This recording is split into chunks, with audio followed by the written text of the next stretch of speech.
Today's podcast is a little different. Instead of us speaking with our guest about their career and the journey within business, it's going to be dedicated to mental health. Today's guest is someone that's dealt with it for some time now. I'm reading this, so this is why it's a bit fucked up, but we're going to keep this one because I'm not doing it again, mate. Today's guest is someone that's dealt with it for some time now, and he's going to share his journey with us. Welcome, my former teammate and my good friend, Paul Hinchy. How you doing, mate? You all right? Yeah, all the better for seeing you, mate. And Dan, nice to meet you too. How are you, mate? You good? I am. I'm good, yeah. Friday feeling and all that, so, yeah. Any beers lined up, or? Actually, yeah, maybe one or two, but no more than that. What's your tipple, mate? What do you drink? Yeah, just lager, really. Don't really... Okay. Yeah, no, not a top shelf man or anything like that, so... We won't talk about that. We'll be here for ages, mate, if we start talking about top shelf stuff, won't we? Be no good for anyone, that. We'll all be smashed by the end of the podcast as well. No. And it don't help for your mental health either. Well, this is it. Yes, exactly that. So, to be fair, that's probably worth us touching on, isn't it, as we go through, like, little things that have impacted you and maybe you found ways of moving away from certain influences or whatever. That'll probably be worth us touching on. But just to get started, really, it'd be good to hear how you first started to come across that and where your headspace was at, and maybe just have you talk to us about what you've gone through and your realisations and experiences with it, mate. Yeah, okay. So I suppose where it started, I'm probably still trying to figure that out, to be honest. Okay. I don't really know where it stems from, if it was a single incident or... Yeah, I don't know. I mean, I've sought professional help to try and find that out, but that's not been something that's been too easy to figure out. But there was a point. I think it was date wise about 2006, maybe a little bit earlier than that.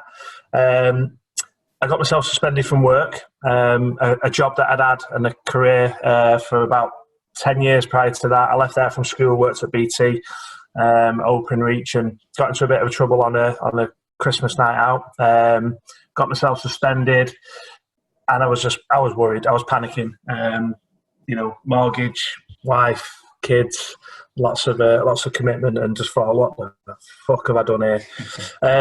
I think that definitely had some sort of impact on me. It had taken me out of a comfort zone. It had taken me off a trajectory that I'd been on with work and a variety of other things. A good friend of mine, he took his own life around that same time as well. One of my best friends is his brother, so it was took its toll on a lot of people. But that's a period of time that I think, I don't know, maybe I started to realise that I wasn't coping too well. I was questioning a lot of things, really, questioning a lot of things about myself, which I think is one thing that is pretty common in people who suffer from mental health. They spend a lot of time inside their own heads and questioning a lot of things. So, yeah, around about that time, I got back to work. I'd sort of saved my job, secured my job, and I made a decision to leave where I was and try a slightly different career.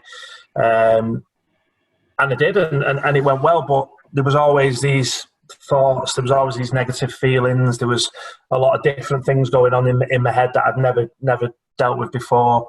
I stopped playing football, I started to become a bit more of a recluse. Just a lot of things changed, and most of them for the negative. Work was very different, a lot more responsibility, but it was taking its toll on a lot of home life, social aspects as well. So I'd stopped playing football. I just didn't socialise as much. I was doing a lot less fitness. I didn't really like running, as Marty could probably testify to anyway. I didn't really do much at one point.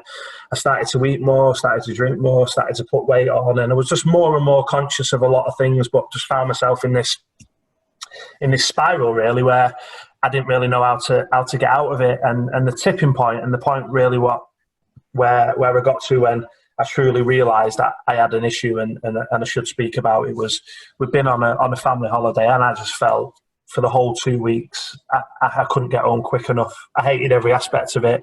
Hated the way I looked. I hated my body. I hated even hated spending time with Nick and the boys. I just hated being there. I just wanted to be on my own. I wanted to get away. I was in a mood. It was just all sort of came to pass, really. And it didn't really come out. It wasn't very obvious, apart from the mood, I suppose, to my wife. But it was more obvious to me because I was just, that whole 2 weeks I was fighting. I was holding everything in, and I got back and I sort of made a commitment to myself that, you know, I'd get back on the fitness train and I'd do something, because I know it helps. It's always helped me before. And I went for a run. Because that's something that was quite big, wasn't it, for you? Obviously, becoming a client and moving into that sort of area. But just to go on your holiday there, I think that's really, it's quite a big one, that, because you tend to hear most people live for those holidays and live to go away and spend time with their family, and that's what they go to work for. And then you're kind of in that zone where you're in the place where most people want to be, and you're just not finding yourself enjoying it. Is that right?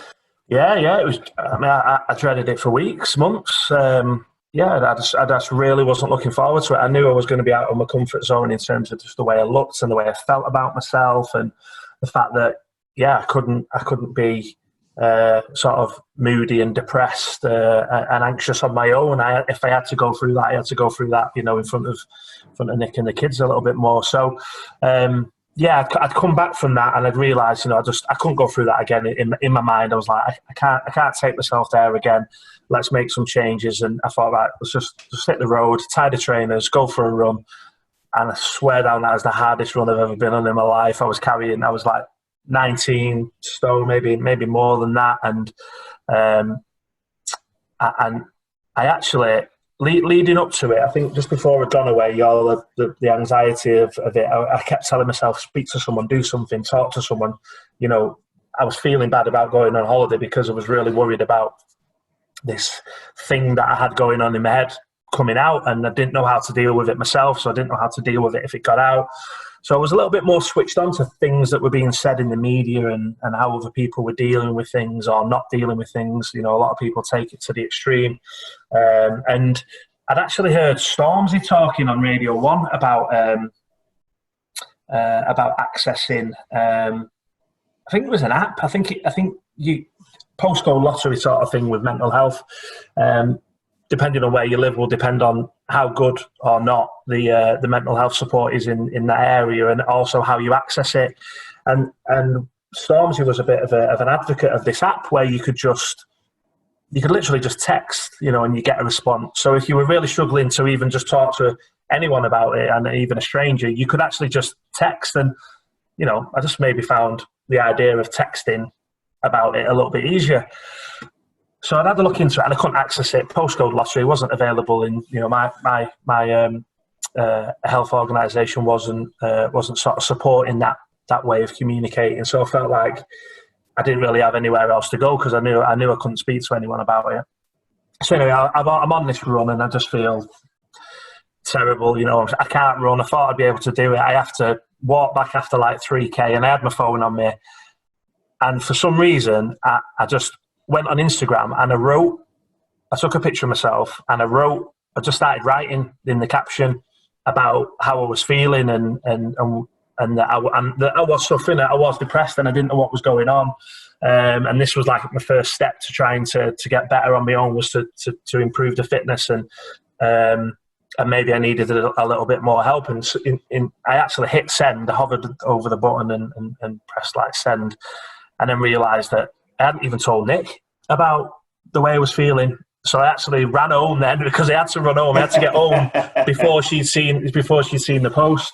So that was a bit of a catalyst, like my mum seeing the post. And unfortunately, I didn't get to speak to my mum before she seen it, because I was talking to Nick and whatever else. But that was a catalyst, no doubt, for me in terms of opening up. It was just a very strange way of doing it. I actually used Instagram because I felt like I couldn't speak. I felt I could type, and I just started typing. And before I knew it, I put this massive post on about how I'd been suffering for such a long time.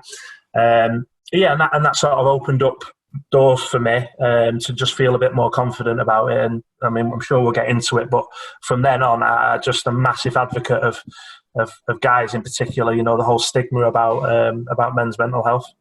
Yeah, well, that was something I was gonna touch on there. Do you think it's because obviously being a male and almost those societal influences saying that you've got to be the person who's strong, you've got to almost, like, you hear it a lot, don't you, the phrase man up and take it on the chin, and like they're phrases that you hear. And I think even all of us on this call with families and partners and long-term relationships and the pressures that come with that, to almost historically have been a provider for those people and whatever. Do you think that sort of thing was something that played on your mind at all, or what was it, do you think, that stopped you from speaking out? Yeah, the stigma of, you know, whether so much of it was the way I portrayed myself, because maybe people didn't look at me in that way, or as many people looked at me in that way. But in my mind, I was the husband, I was the father of 2 boys, I was, you know, I got on with teammates at football, I got on with people at school. You know, I always felt like I was someone who was, I don't know, quite pivotal in social situations. I was always out, I was always doing things, whatever it was. I felt like I had this, there was this responsibility. Yeah, almost, whatever it was, like social responsibility, you know, family responsibility, a male chauvinistic responsibility, whatever it was, that I couldn't do it. And truly, that was a big hurdle, was actually dismissing that, and just saying, yeah, listen, I've got a problem. I don't know what it is. I know I need help. And by the way, 360 whatever Instagram followers, you're the first people to know about it. Yeah, there you go. Can you help me out? You know, when you got home and you spoke to Nick, what was that like? Well, it was it was weird, obviously, because in my mind, I thought when I speak to Nick about it, and when I speak to Nick about it, it'll be, you know, I have to sit down and talk to you, sort of thing. And in the end, it was, don't look at your phone, don't look at your phone, I want to talk to you about what I've just put on Instagram. And anyway, but yeah, ultimately it was a relief. You know, it was, she's fantastic. She's brilliant at listening. She's brilliant at taking a step back and looking at things, you know, just in a pretty basic manner. You know, let's not overcomplicate things too much. Let's just work through this.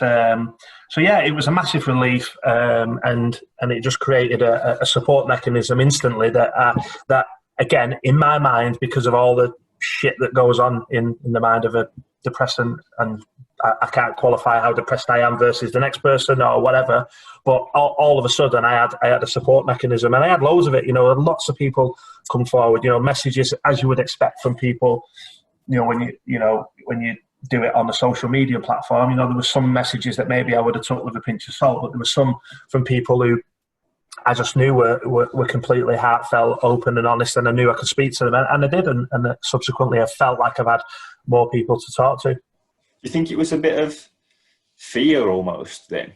So obviously without wanting to speak out, or maybe it's a fear of judgment, or because you have got that stigma, maybe that's what was stopping you from initially just going, Nick, I need to sit down and I've got this on my mind? Or was it just that fear of what would happen next? Or I think lots of layers. Yeah, I think we could be here all night if I spoke about what those fears were. Yeah, you know, fear of letting people down, fear of this, I don't know, this persona that I'd created or that I felt I had, even though, as I said, you know, people don't always look at you in the same way as you look at them. You look at your kids and how they look up to you is very different to how you looked upon by a work colleague, or, you know, a teammate, or someone who you don't know, who you just help in a shopping centre, whatever it is. You know, people create a different persona. So there was loads. Fear of that not being the right thing to do, fear that there isn't an answer out there, fear that someone's going to tell me that this is, you know, incurable, or whatever. There was just so many things going through my mind that, you know, that were ultimately barriers to me ever being able to say anything. Yeah. Do you think so? You've got home, you've had your conversation with Nick, you've aired it out a little bit. What sort of happened from there? What was your next steps? How did you manage to start to take a few steps forward? Do you know what? From there, it was probably just as difficult. As much as I know, and I'll always advocate that people talk about it, whatever it is, just talking about it isn't isn't going to be the answer, but it is the right path to go down. It's the only way you're going to get to an answer, in my opinion. Not talking, you're never going to find the answer. You also find, and I certainly did, you also find the people who mean the most to you and who you mean the most to when you're in that moment, because people will put the hand out to help you, and others won't. For whatever reason, they might have their own stuff going on, of course. But for me, from that moment, it wasn't an instant, shiny, everything was brilliant. It wasn't like that because then I had to go and speak to someone professionally. That was a decision that I made. Maybe see the doctor first, and then now it's real. Now I'm having to go and speak to people about this, and that's really uncomfortable. And I don't know the answers, and they're asking me questions that I don't know the answers to. So it wasn't a case of from there it just became easy, or it became clear and transparent to me what was going on or what I needed to do to get better. And it took me, I'd probably say, a good 18 months, maybe a little bit longer from there before I got onto a real fitness journey, which, and me and Martin spoke at length about it the other night, where it was fantastic, the fitness journey that I went on, the weight loss, the muscle gain, the everything, the lifestyle change, the health and well-being aspects, the mental mindset I had. Everything was positive, everything was brilliant, but it came back and bit me in the arse at the end of this journey that I was on. And Martin, I don't know if you want to come in on the point that you made, that it's not just about, losing weight and getting fitter, that there's an underlying issue that I thought fitness would cure, really. I really felt that would be, because of the gains I was making in appearance and in many other ways, I honestly thought that would be a catalyst for me getting better, but it hasn't. In all honesty, it hasn't.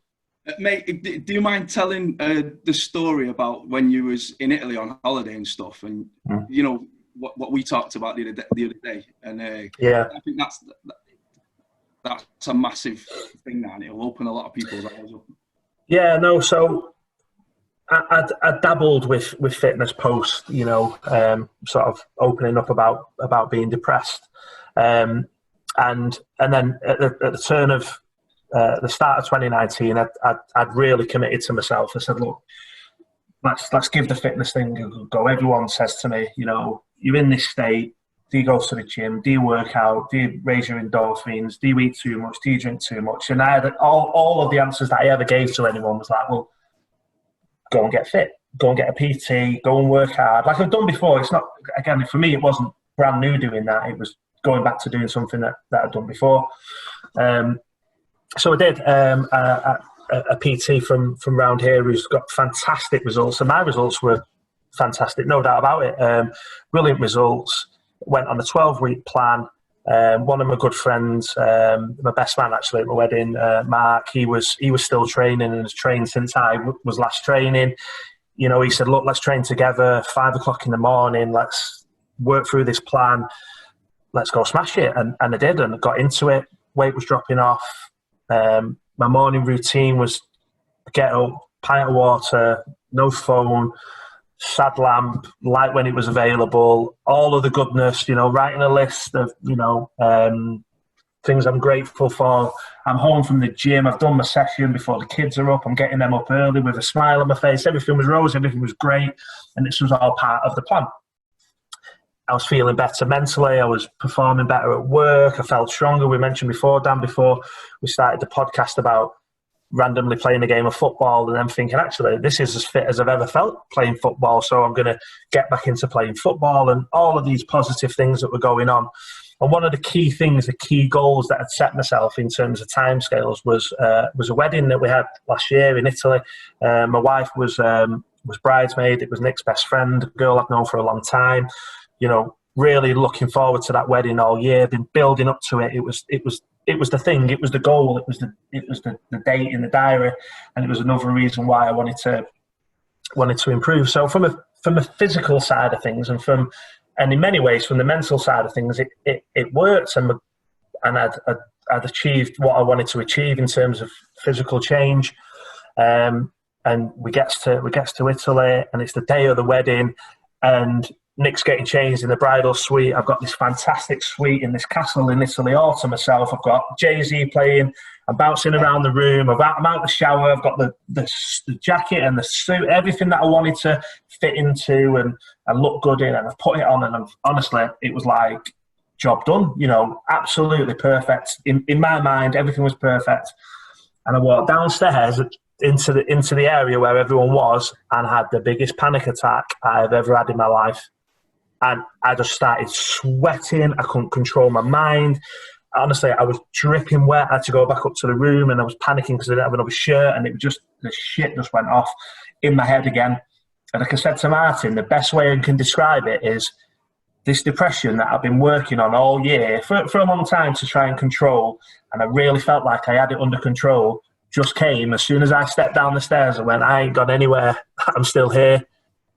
So all of that effort that you've put in, all of those things that you've done, all those positive changes that you've made, they ain't done shit for me, and I'm still here. And that's honestly how it felt. I was just absolutely just blown off my feet by that, having that feeling again, which I hadn't had too much. My depression hasn't been really full of anxiety. I have had a couple of moments. I had a couple of moments last year where it crept up, but I felt like I got on top of it, and I kept to my routine, and I did all the things that I was doing. It didn't manifest itself into anything more. But on the day, this red circle in the diary for months and months, that came around and it crops up again. Sorry, go on. Do you think that's something that we'll obviously have listeners that may be at a stage where they're not quite ready to open up themselves yet, or it might be within them a little bit, or even listeners that are PTs that are working with clients that are going through mental health struggles? Do you think it's kind of a thing where people don't treat it as like it's with you? People might treat it as it's gone, so like I've got rid of it, and then you don't realise that it's actually something that you're going to have to continuously work at. Or do you think, what's your thoughts on that? Yeah, I think there's two answers. I think Martin can definitely give one, because we spoke about the way that that PTs can and maybe should, and I'm not saying in any way that the guy that I work with done anything wrong. I truly believe that I came in there and the objectives that I'd set were to lose weight, because I wanted to be better in my head, and I felt that if I got fitter and got stronger and did all of that, it would help. And to a degree it did. So the objectives that I set him as a PT, he achieved, and we overachieved together. But the aspect of the person, so the client, in your case, the client's perspective, I think that opening up a little bit more, which is obviously really difficult to do. And I think, as me and Martin spoke about, that's the opportunity for the PT to really probe a little bit more or listen a little bit more intently during that hour or 2 hours a week or whatever it is to the client, to understand maybe really what's going on. Because it's easy for someone to say, I want to lose weight, and the PT go, great, well, I can help you with that.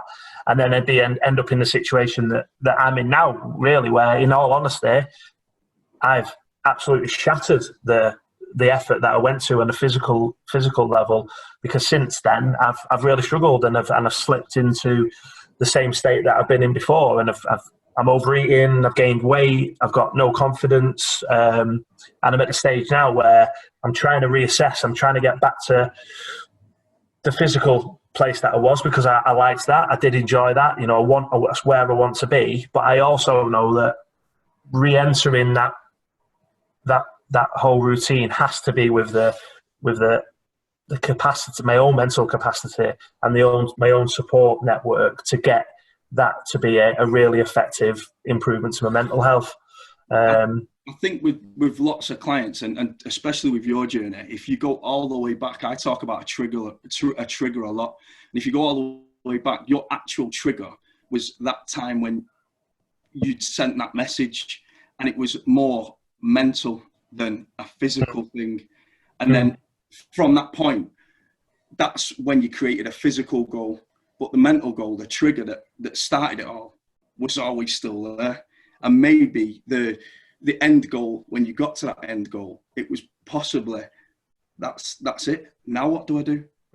Because I listened to your podcast with Nikki, and I was, whilst not on the same level, I was resonating with the point that she was saying when she was on stage and she'd achieved what she wanted to achieve, and she had to fake it.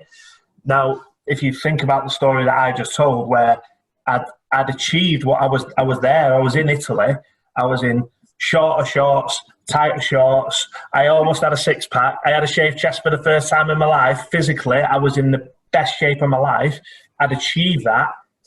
But whilst Nikki was saying that she faked the smile and that whole piece, for me, it came out in a different way. It came out in a panic attack, and it came out in a, oh my God, like absolutely dripping with sweat on. So that's how it came out for me. So whilst our mine and her stories are very different, there's a lot of similarities with that end point. And I mean, I'm not a psychologist. I wish I was. I probably wouldn't be here talking to you now. I might be on top of things, but there's got to be something in that. There's got to be something in the journeys that she went on and I went on, and the fact that end point was such, I don't know, met with such disdain in different ways. I think go on, mate. As well. Sorry, mate, but I think that the journey never stops, mate. Do you know what I mean? Yeah. And I think that's something that I do with a lot of clients, and that I talk about to a lot of PTs is when we're supporting these guys is we're just the starting point, and this journey will always continue, and it's to make the individual self-sufficient and be able to continue and carry that on. Do you get what I mean, mate? And I think when you create an end point, then that's when things may start to come back a little bit. Yeah, we definitely touched on that, didn't we, mate, when we spoke, and we said how if you look at it in a business sense, in terms of the service that the PT was offering, based on my objectives, they were achieved and they were met, and I couldn't be any happier with the investment that I made financially into the PT and the results that I got.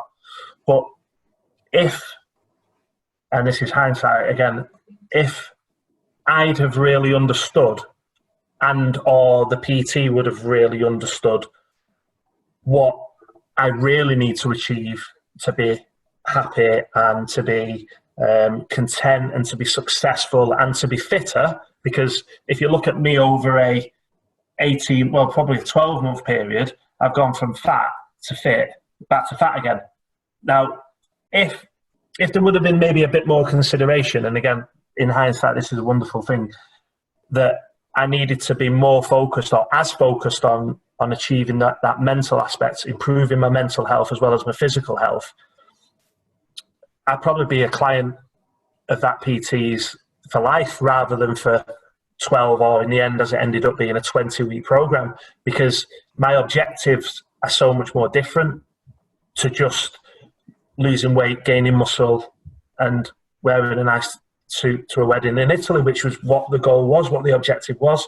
So if we'd have been able to, between us, and I didn't know this at the time, and as I say, hindsight is a wonderful thing, then maybe if that service offering was a bit different from the PT or the group of PTs that he worked with or the other resources that business model had, then I probably, well, I won't use the word probably, I could well have been in the same physical condition and a much improved mental health position, and still be paying and still be a client of that PT, because there's more to it than just the physical side of things. 100%. We talk about it a lot, Mark, don't we, when we sit with PTs and we spend time with PTs, especially those that are new coming into the industry. Very, very often, and it's probably a phrase that we've said before on one of these podcasts, people will focus on that second word of the job title, that trainer aspect of it, and they're there to train you, they're there to get you fitter. It's all that physical side of things. But the personal element of the job title is that actually, yes, you need that physical service. You need me to go and show you how to train and to train for X amount of physical output. But actually, for you as an individual, there needs to be a service that's built towards spending time and talking to you and understanding what your mental state's like, what your habits are causing, what your triggers are, what sort of stuff sets you off to react in a certain way each and every single day, whether that be the environment that you work in, because it's the same as your home, whether that impacts it at all, whether us changing some of your environments throughout the week might have a bigger impact. But then also, as you've gone through those, because again, 12 weeks versus what, all being well, 70 odd years, 12 weeks versus the 70 odd years of your lifetime, that isn't just going to be a fix, is it? That 12 weeks, does that make sense? And for a lot of PTs, they do put their all in those 12 weeks, and they don't necessarily have a consideration of, right, that 12 weeks is going to be ridiculously intense, and someone is going to change their whole life short term for 12 weeks, which is fine. But actually then we've not worked on how to recognize a current habit. So therefore we're not going to be able to start to educate on how to tweak that habit, because you never get rid of a bad habit. You can only ever build on it or change the way that it affects you or the way that you react to it. So there's elements of that. And then there's also looking at aftercare. So you've gone through that 12 weeks. Is there some sort of aftercare? Can you move into another service? How can I look after you to make sure that actually, as my client, I've got a duty of care to give you all of the tools to go and be the best version of you that you possibly can without me, almost.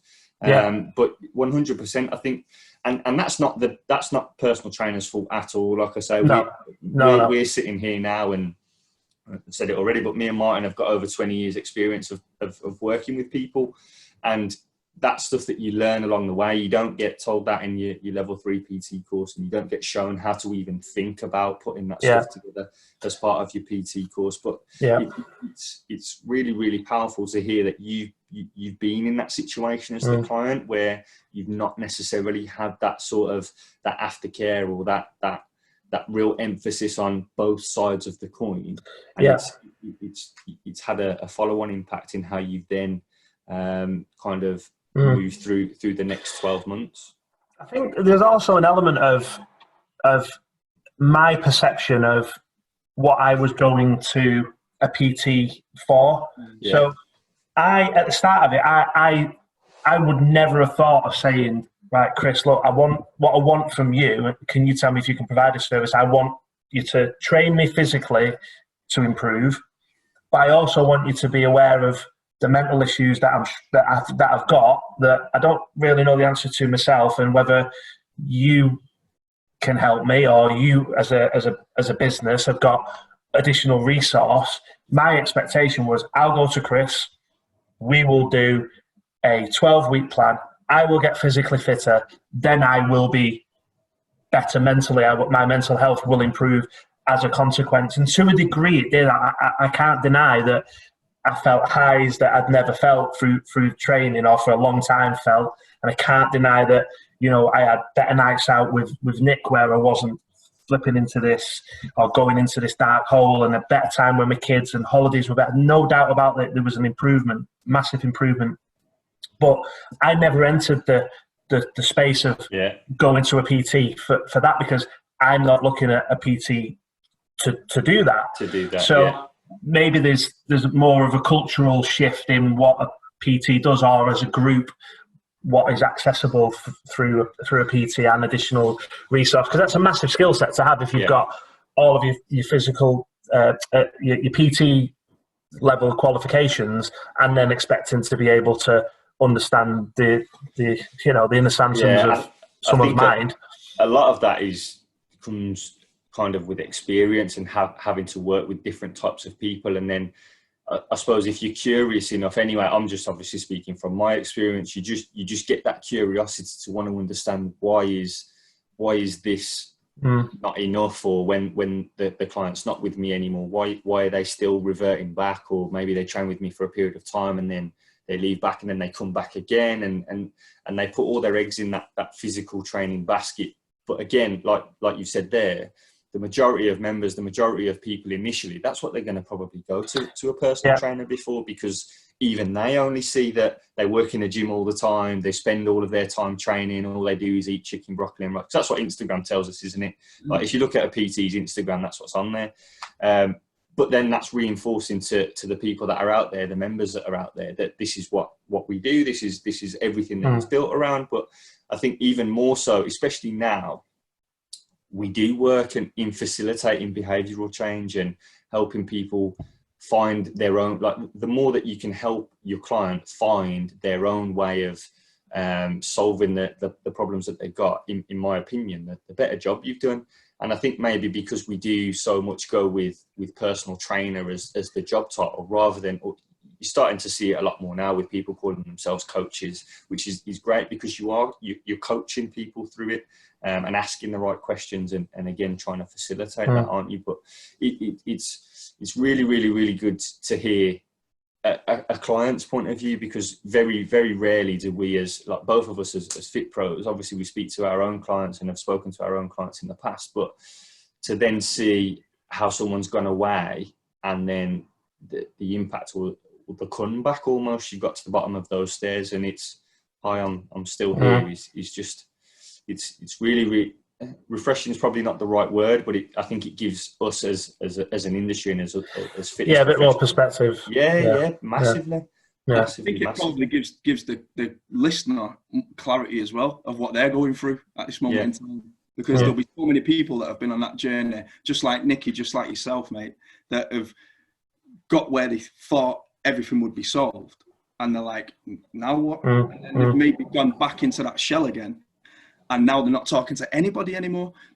When we was chatting, that's what you were saying. Like you don't mind speaking to people and helping them out, but when it comes to you, like you've gone back. Yeah, they're crazy, because since I spoke out about it, the number of people who have got in touch with me because they're in a bad place. You know, I mean, there's been 3 people who've been in touch with me since I did it, who've been in a really dark place, to the point where they were almost doing the unthinkable, and they've reached out to me because they've seen that I've been open and honest about my own mental health, and for me, like Martin said, you know, I find it way easier to talk to other people about their problems than me speaking to people about my own. It's just, maybe it's a bad trait, but there's so many people out there who are struggling. There is a massive stigma around it, and if people want to talk to me about it, I'm all ears, because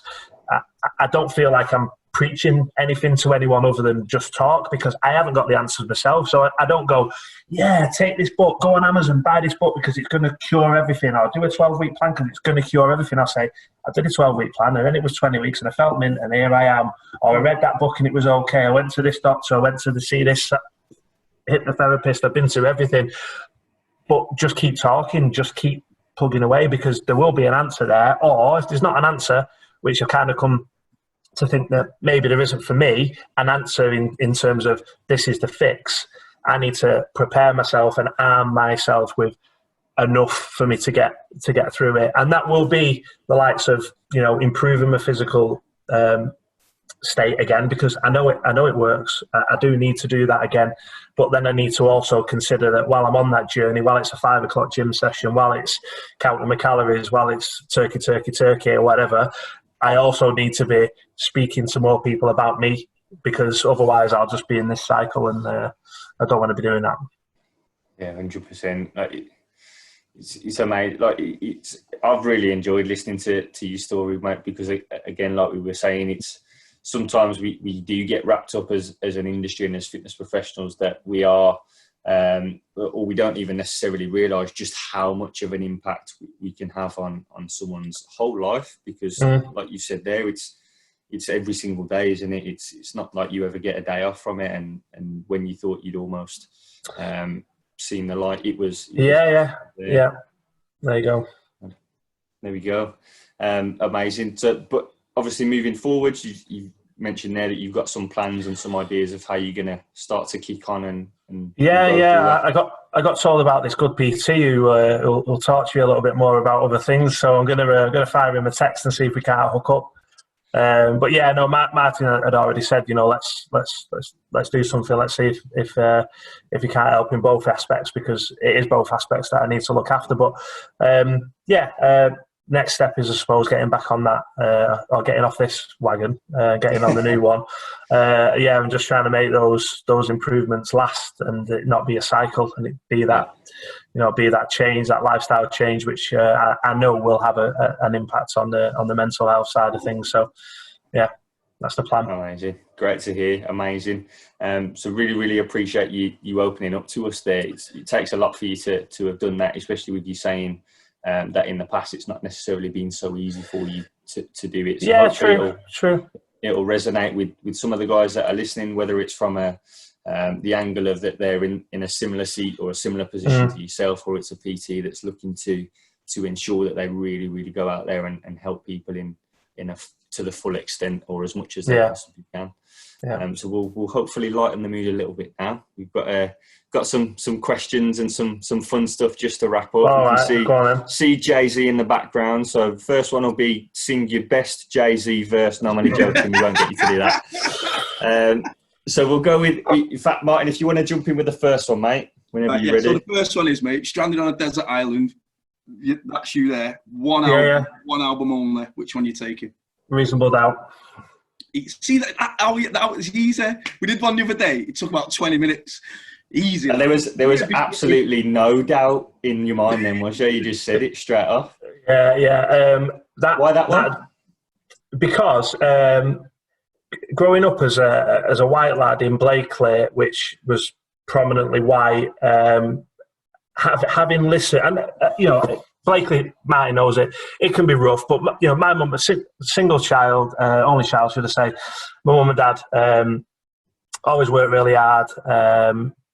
I lived a pretty decent life in terms of being well looked after. Maybe a little bit blinkered from what was going on.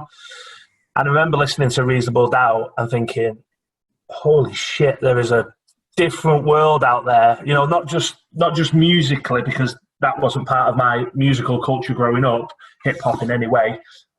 So there was a big cultural change there for me. My ears were like, "Well, I like this," but I'm a lyrics person. Like you can auto tune anything to death. I'm not interested. It has to have content. The lyrical content has to be there. And listening to the stories and and the life that he led or was leading at the time, just opened my mind to storytelling. Really, it felt like someone was telling me something about a part of the world I'd never heard of, a lifestyle I'd never heard of. So for me it was just like a massive eye opener. Wow. Love that album. Amazing. So I'm guessing if you were to host a dinner party, one of your main guests would be that gent in the background. I'd have to say Sean Carter would be there, definitely. Cool.